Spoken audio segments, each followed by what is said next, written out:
എല്ലാവർക്കും വിനീത നമസ്കാരം. ശ്രീമദ് ഭാഗവതം ഏകാദശ സ്കന്ധം അധ്യായം 7 ശ്ലോകം 12, 13, 14, 15, 16, 17, 18 7 ശ്ലോകങ്ങൾ ഇന്ന് നമുക്ക് നോക്കാം. ഓം നമോ ഭഗവതേ വാസുദേവായ കൃഷ്ണായ വാസുദേവായ ഹരയേ പരമാത്മനെ പ്രണതക്ലേശനാശായ ഗോവിന്ദായ നമോ നമഃ. ഓം നമോ ഭഗവതേ വാസുദേവായ. ഓം നമോ ഭഗവതേ വാസുദേവായ. ഓം നമോ ഭഗവതേ വാസുദേവായ. സർവഭൂത സുഹൃച്ഛാന്തോ ജ്ഞാനവിജ്ഞാന നിശ്ചയ പശ്യന്മദാത്മകം വിശ്വം ന വിപദ്യേത വൈ പുനഃ. സർവഭൂതങ്ങളുടെയും ആത്മാവായി ഭവിച്ചിരിക്കുന്ന ജ്ഞാനി എല്ലാവരുടെയും സുഹൃത്താണ്. അങ്ങനെയുള്ള ജ്ഞാനിക്ക് സംസാര ദുഃഖാനുഭവത്തിന് കാരണമായിട്ടുള്ള ജന്മം ഇനി ഉണ്ടാവില്ല. ആത്മാനന്ദ അനുഭവത്താൽ തന്നെ തൃപ്തനായിരിക്കുന്നവന് സുഖപ്രാപ്തിക്കോ ദുഃഖ നിവാരണത്തിനോ പ്രയത്നിക്കേണ്ട ആവശ്യമില്ലല്ലോ. അന്ധകരണ അടങ്ങിയിരിക്കുന്നത് കൊണ്ട് നിവ്യാപാരനായിരിക്കുന്ന ജ്ഞാനി ശാന്തനാണ്. വേദാന്ത വാക്യാർത്ഥ ജ്ഞാനവും അനുഭവവും എല്ലാം ഉള്ളതുകൊണ്ട് ലോകാഡംബര ഹേതുക്കളായ യാതൊരു കർമ്മങ്ങളിലും അവന് ഭ്രമമില്ല, അതിലൊന്നും ആസക്തിയില്ല. ഈ കാണപ്പെടുന്ന ലോകം ഈശ്വരനിൽ നിന്ന് ഭിന്നമല്ലാത്തത് കൊണ്ട് നേത്രാദി ഇന്ദ്രിയങ്ങളാൽ കാണപ്പെടുന്ന ആ ലോകം ഈശ്വരന്റെ സുസ്പഷ്ടമായിരിക്കുന്ന ശരീരം തന്നെ എന്ന അറിവുള്ളത് കൊണ്ട് കാണുന്നതൊക്കെയും, ഈ പ്രപഞ്ചത്തിൽ കാണുന്നതെല്ലാം അവന്റെ ദൃഷ്ടിക്ക് ഈശ്വരനായിരിക്കും. ഇങ്ങനെയുള്ള ജ്ഞാനിയുടെ പഞ്ചഭൂതാത്മകമായിരിക്കുന്ന ദേഹം പ്രാരബ്ധ അവസാനത്തിൽ നശിച്ചുപോയാൽ പിന്നെ സംസാര ക്ലേശത്തിന് ബീജമില്ലാത്തത് കൊണ്ട് ജന്മം ഇല്ലാതെയാവുന്നു സാരം. ശ്രീശുക ഉവാച ഇത്യാദിഷ്ടോ ഭഗവതോ മഹാഭാഗവതോ നൃപ ഉദ്ധവ പ്രണിപത്യാഹ തത്വജിജ്ഞാസു അച്യുതം.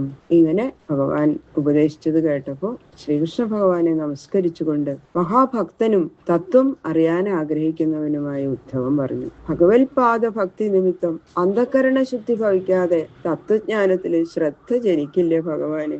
ഉദ്ധവൻ മഹാഭക്തനായതുകൊണ്ട് തത്വജിജ്ഞാസയുണ്ടായി. ചോദിക്കുന്നവൻ ശുദ്ധ അന്ധകരണനും അറിയണം എന്നുള്ള ആശ തീവ്രമായുള്ളവനും ഉത്തരം പറയുന്ന ഗുരു ആത്മജ്ഞാനിയും സാക്ഷാൽ ഭഗവാനു തുല്യനും ആയിരിക്കണം. ജ്ഞാനീത്വ ആത്മൈവ മേ മതം. ജ്ഞാനിയും ഞാനും ഒന്നു തന്നെ എന്ന് ഭഗവാൻ അരുളി ചെയ്തിട്ടും ഉണ്ട്. അപ്പോ ബ്രഹ്മോപദേശം ചെയ്യാൻ യോഗ്യത സിദ്ധിച്ചിട്ടുള്ള ഗുരു ഈശ്വര തുല്യനെന്ന് വിശ്വസിക്കുന്നതിലും പറയുന്നതിലും ദോഷമില്ല എന്ന് മാത്രമല്ല, ഈ ദൃഢബോധം ഉള്ളവർക്കേ ഗുരുപദേശം അനുഭവപ്പെടുള്ളൂ. യോഗീശ യോഗവിന്യാസ യോഗാത്മൻ യോഗ സംഭവ നിശ്രേയസായ മേ പ്രോക്ത ത്യാഗ സന്യാസ ലക്ഷണ. ഉദ്ധവൻ പറയാണ്, എല്ലാ യോഗങ്ങളുടെയും ഫലത്തെ കൊടുക്കുന്ന ഹേ യോഗേശ, അനുഷ്ഠിക്കുന്ന സകല യോഗങ്ങളെയും സമർപ്പിക്കാൻ തക്ക സ്ഥാനമായ ഹേ യോഗവിന്യാസ, സകല യോഗങ്ങളെയും അനുഷ്ഠിക്കാനുള്ള യഥാർത്ഥ ശക്തിയോടുകൂടിയ ഹേ യോഗാത്മൻ, സകല യോഗങ്ങളുടെയും ഉൽപ്പത്തി സ്ഥാനമായ ഹേ യോഗ സംഭവം, സന്യാസ ലക്ഷണമായ ത്യാഗം മോക്ഷപ്രാപ്തിക്കായിക്കൊണ്ട് അങ്ങ് എനിക്ക് ഉപദേശിച്ചു. ആരോഗ്യാദി ഫലപ്രാപ്തി കാക്ഷിച്ചുകൊണ്ട് സ്വത്ത് മുഴുവനും ദാനം ചെയ്യുക എന്ന ലക്ഷണത്തോടു കൂടിയ ചില യാഗങ്ങളുണ്ട്. ആ യാഗത്തിൽ ചെയ്യുന്ന ദക്ഷിണയ്ക്കും ത്യാഗം എന്ന പേരുണ്ട്. ആ മാതിരി ത്യാഗമല്ല ഇപ്പോൾ അങ്ങ് ഉപദേശിച്ചത്. ചെയ്യുന്ന യാതൊരു കർമ്മത്തിനും ഫലം അപേക്ഷിക്കാതെയും ഞാനെന്നും എന്റേതെന്നും ഉള്ള ഭാവന കൂടാതെയും ചെയ്യുന്ന കർമ്മത്തിനാണ് സന്യാസം എന്ന പേര്.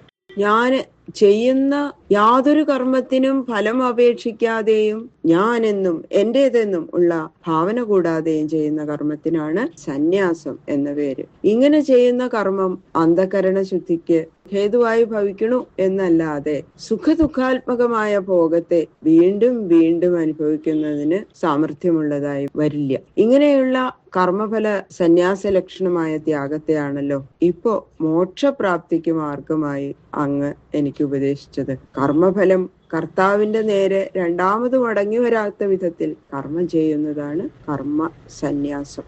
ത്യാഗോയം ദുഷ്കരോ ഭൂമൻ കാമാനാം വിഷയാത്മഭി സുതരാം ത്വയി സർവാത്മൻ അഭക്തൈരിതി മേ മതി. മുമ്പ് പറഞ്ഞ ആ സന്യാസ ലക്ഷണമായ ത്യാഗം അങ്ങയുടെ യോഗ്യത അനുസരിച്ചാണ് എനിക്ക് ഉപദേശിച്ചത്. എന്നെ പോലെയുള്ള മന്ദന്മാരുടെ യോഗ്യത അനുസരിച്ച് ഉപദേശിച്ചതല്ല. ഹേ മഹാത്മാവേ, ഇന്ദ്രിയങ്ങൾക്ക് സുഖം നൽകുന്ന വിഷയങ്ങളെ കാക്ഷിക്കാതെ ഇരിക്കുന്നത് എപ്പോഴും വിഷയങ്ങളിൽ തന്നെ സഞ്ചരിച്ചു കൊണ്ടിരിക്കുന്ന മനസ്സോടുകൂടിയവർക്ക് സാധിക്കണ സംഗതി അല്ലല്ലോ. പക്ഷേ അങ്ങയുടെ കാരുണ്യത്തിന് പാത്രമായി വരത്തക്കവണ്ണം അതിഭക്തിയുള്ള ചില മഹാത്മാക്കൾക്ക് ഇത് സാധിക്കുമായിരിക്കാം. എന്നാൽ അങ്ങയിൽ ഭക്തിയില്ലാത്തവർക്ക് തീർത്തും അസാധ്യമാണ് ഈ സന്യാസ ലക്ഷണമായ ത്യാഗം എന്നാണ് എന്റെ വിചാരം. സോഹം മമാഹമിതി മൂഢമതിർവിഗാഢ ത്വന്മായയാ വിരജിതാത്മനി സാനുബന്ധേ തത്വഞ്ജസാ നിഗദിതം ഭവതാ യഥാഹം സംസാധയാമി ഭഗവൻ അനുശാധികൃത്യം. അതിനാൽ ഹേ ഭഗവൻ, അങ്ങയുടെ മായയാൽ കൽപ്പിക്കപ്പെട്ടതും പുത്രകളത്രാദി സംബന്ധത്തോടു കൂടിയതുമായ ദേഹത്തിൽ ഞാനെന്നും എന്റേതെന്നുമുള്ള ആസക്തിയോടുകൂടിയിരിക്കുന്ന ഞാൻ ഏറ്റവും മൂഢചിത്തനാണ്. അതുകൊണ്ട് സ്വജനബന്ധു സ്നേഹത്തെ മുഴുവനും ഉപേക്ഷിക്കുക എന്നുള്ളത് അസാധ്യമാണ് ഭഗവാന്. മോക്ഷത്തിന് താല്പര്യമുണ്ടെങ്കിൽ ആ സ്നേഹത്തെ ഉപേക്ഷിക്കണമെന്ന് അങ്ങ് ഉപദേശിക്കുകയും ചെയ്യുന്നു. അങ്ങയുടെ ഭൃത്യനായ ഞാൻ ആയാസം കൂടാതെ സന്യാസ ലക്ഷണമായിരിക്കുന്ന ആ ത്യാഗം അനുഷ്ഠിക്കാൻ ശക്തനായിട്ട് വരണമെങ്കിൽ ഏതുവിധം ഉപദേശിക്കണമോ ആ വിധത്തിൽ എന്നെ ഉപദേശിക്കാൻ അങ്ങേക്ക് എന്നിൽ കരുണയുണ്ടാവണേ എന്ന് ഉദ്ധവൻ പറയണു. ഉദ്ധവന് തന്നെ ഇങ്ങനെ പറയുമ്പോ നമ്മളെ പോലുള്ളവര് എന്താ പറയാ അല്ലെ? നമുക്ക് അത്രയും ഭക്തനാണ്, വിരക്തരാണ് ഉദ്ധവൻ. എന്നിട്ട് ഉദ്ധവൻ പറയണു അങ്ങനെയൊക്കെ ബന്ധുക്കളിലുള്ള സ്നേഹമൊന്നും ഉപേക്ഷിക്കാൻ പറ്റില്ല. അപ്പൊ നമ്മളെ പോലുള്ള സാധാരണക്കാർക്കൊക്കെ എത്രയും ബുദ്ധിമുട്ടാവും എന്നുള്ളത് ആലോചിച്ചറിയാം അല്ലെ? സത്യസ്യ തേ സ്വദൃശ ആത്മനാത്മനോന്യം വക്താരമീശ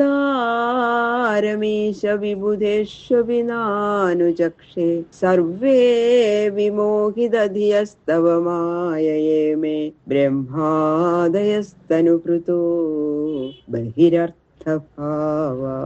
അല്ലയോ ഈശ്വര, ചുരുക്കത്തിൽ ഇപ്പോ ഉപദേശിച്ച സന്യാസത്തെ അങ്ങ് തന്നെ വിസ്തരിച്ച് പറഞ്ഞു തരണേ. നാശമില്ലാതെ എന്നുമിരിക്കുന്ന പരമാർത്ഥ സ്വരൂപനായ അങ്ങല്ലാതെ മറ്റാരും കാര്യം ഉപദേശിക്കാൻ യോഗ്യരല്ല. ബ്രഹ്മാദി ദേവന്മാരെയും കൂടി അങ്ങയുടെ മായ മോഹിപ്പിക്കണം. അതിനാൽ അവർക്കും ദേഹത്തിൽ ഞാനെന്നും എന്റേതെന്നുമുള്ള ഭാവമുണ്ട്. ശരീരസ്നേഹം ഉപേക്ഷിക്കേണ്ടത് ആവശ്യമാണെന്ന് ഉപദേശിക്കുന്ന ആചാര്യന്മാരും ശരീരസ്നേഹമുള്ളവരായിരുന്നാൽ അവരുടെ ഉപദേശം ശിഷ്യന്മാർക്ക് അനുഭവപ്പെടാൻ സാധിക്കില്ലല്ലോ. തന്നെത്താൻ കണ്ടുകൊണ്ടും ദേഹവിലക്ഷണനും ആത്മമാത്രനുമായിരിക്കുന്നതിനാൽ ഈ തത്വം ഉപദേശിക്കാൻ അങ്ങു തന്നെയാണ് അർഹൻ. അതിനാൽ അവിടുന്ന് വിസ്തരിച്ച് അരുളി ചെയ്യണേ എന്ന് പ്രാർത്ഥിക്കുകയാണ് ഉദ്ധവൻ. തസ്മാൽ ഭവന്തമനവദ്യമനന്തപാരം സർവജ്ഞമീശ്വരമകുണ്ഠ വികുണ്ഠധിഷ്ണ്യം നിർവിണ്ണധീരകമു വൃജിനാഭിതപ്തോ നാരായണം നരസഖം ശരണം പ്രപദ്യേ. അന്യരാരും ഉപദേശിക്കാൻ അർഹനായിട്ടില്ലാത്തതിനാൽ ഞാൻ അങ്ങയെ തന്നെ ശരണം പ്രാപിക്കുന്നു. അങ്ങയ്ക്ക് മോഹാദി ദോഷങ്ങളൊന്നുമില്ല, കാലദേശാദി പരിച്ഛേദവും ഇല്ല, എല്ലാം അറിയുന്നവനുമാകുന്നു. രക്ഷിക്കാൻ സാമർഥ്യവുമുണ്ട്. കാലാതിബാധയില്ലാത്ത വൈകുണ്ഠമാണ് അങ്ങയുടെ വാസസ്ഥാനം. ഇങ്ങനെയൊക്കെ ഇരിക്കുന്ന നിന്തിരുവടിയെ ഞാൻ ശരണം പ്രാപിക്കുന്നു. ഗൃഹസ്ഥാശ്രമിയായ ഞാൻ ഗൃഹാദികളിൽ ആസക്തനാകണ്, ഉപദേശം ഗ്രഹിക്കാൻ യോഗ്യത എനിക്കില്ല എന്ന് വിചാരിച്ച് എന്നെ ഉപേക്ഷിക്കരുത്. ആധ്യാത്മികാദി താപത്രയത്താൽ ഞാൻ നന്നെ തപിച്ചിരിക്കുന്നു. ഒന്നിലും എനിക്ക് ആസക്തി ഇല്ലാതെയായി. പ്രാണികളിൽ വെച്ച് വിശിഷ്ടജന്മികളായ നരന്മാർക്ക് വിശേഷിച്ചും ഹിതം ചെയ്യുന്നവനാകയാൽ നരസഖൻ എന്ന പേര് വഹിച്ചും നരന്മാർക്ക് പ്രാപിക്കേണ്ടതായ പരമസ്ഥാനവുമായിരിക്കുന്ന അങ്ങയെ ഞാൻ ശരണം പ്രാപിക്കുന്നു ഭഗവാന് എന്ന് പറയണു ഉദ്ധവൻ. ഇത് നമുക്ക് ഏറ്റവും പറ്റിയ പ്രാർത്ഥനയാണ് അല്ലെ. ഭഗവാൻ തന്നെ നമുക്ക് വേണ്ട വിധത്തിൽ ഉപദേശിച്ചു തരണം, ഞങ്ങളെ ഉപേക്ഷിക്കരുതേ. ബാക്കിയുള്ള ശ്ലോകങ്ങള് നാളെ നോക്കാം. സർവത്ര ഗോവിന്ദനാമ സങ്കീർത്തനം ഗോവിന്ദ